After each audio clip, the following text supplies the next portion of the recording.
கடலூர் மாவட்ட விவசாய சங்கங்கள் மற்றும் பல்வேறு அமைப்புகளுடன் அதிமுக பொதுச் செயலாளர் எடப்பாடி பழனிசாமி கலந்துரையாடினார். நேரலையில் பார்க்கலாம்.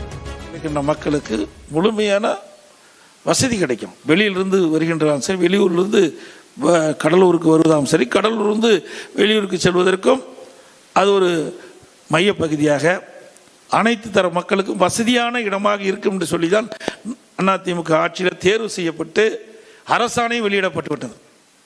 துரதிருஷ்டவசமாக ஆட்சி மாற்றம் ஏற்பட்டு விட்டது.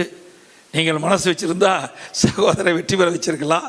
அந்த காலகட்டத்தில் சரியான முறையில் கை கொடுக்காத காரணத்தினாலே இன்றைக்கு இவ்வளோ துன்பத்தை நாம் சந்திச்சுட்டு இருக்கிறோம். இருந்தாலும் பெரியவர்கள் சொல்லுவாங்க, வெயிலுடைய அருமை நிழலுக்கு போனால் தான் தெரியணும். அப்படி இடைப்பட்ட காலத்தில் உங்களுக்கு ஏற்பட்ட கஷ்டம், நஷ்டம், துன்பம், துயரம், வேதனைகள், ஏற்பட்ட சிரமங்கள் அத்தனையுமே உங்கள் உள் மனதிலிருந்து வெளியில் வந்து கொட்டியிருக்கிறீங்க. அதெல்லாம் நாங்கள் நன்கு அறிவேன். நான் உங்களோடு நான் பழகினவன். ஏன்னா முதலமைச்சராவதுக்கு முந்தி நான் ஒரு எல்லா தரப்பு மக்கள்கிட்டையுமே எனக்கு பழக்க வழக்கம் உண்டு. அடிப்படையில் நான் ஒரு விவசாயி. இன்றைக்கும் நான் விவசாயம் தான் செஞ்சிட்டு இருக்கிறேன்.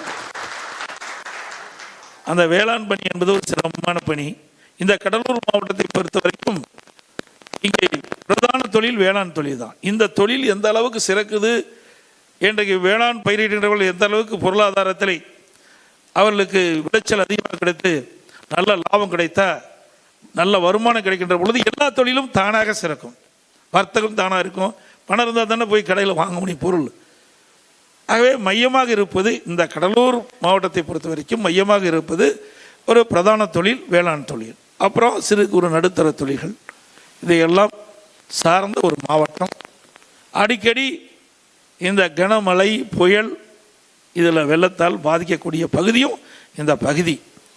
இதெல்லாம் மாண்பு அம்மா இருக்கின்ற பொழுதே தானே புயல் என்று ஒரு புயல் வந்தது. அப்படி இந்த கடலூர் மாவட்டத்தை புரட்டி போட்டு போயிட்டது. இன்றைக்கி வேளாண் பயிரிட்ட அந்த முந்திரி மரங்களெல்லாம் அங்கே சாய்ந்து பல மரங்கள் சாய்ந்து போச்சு. இப்போலாம் நாங்கள்லாம் பார்வையிட்டோம்.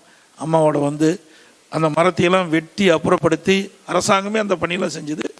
அது மட்டும் இல்லாமல் அந்த முந்திரி நாற்றுக்கள் எல்லாம் அரசாங்கமே கொடுத்து அதை வளர்ப்பதற்கு ஒரு நாற்றுக்கு 4000 ரூபா கொடுத்து, இப்படி பல வழிகளையும் அந்த பாதிக்கப்பட்ட மக்களுக்கு நிவாரணமாக கொடுத்த அரசாங்கம் அம்மா முதலமைச்சர் இருந்த காலத்தில் கொடுத்தோம். அது மட்டும்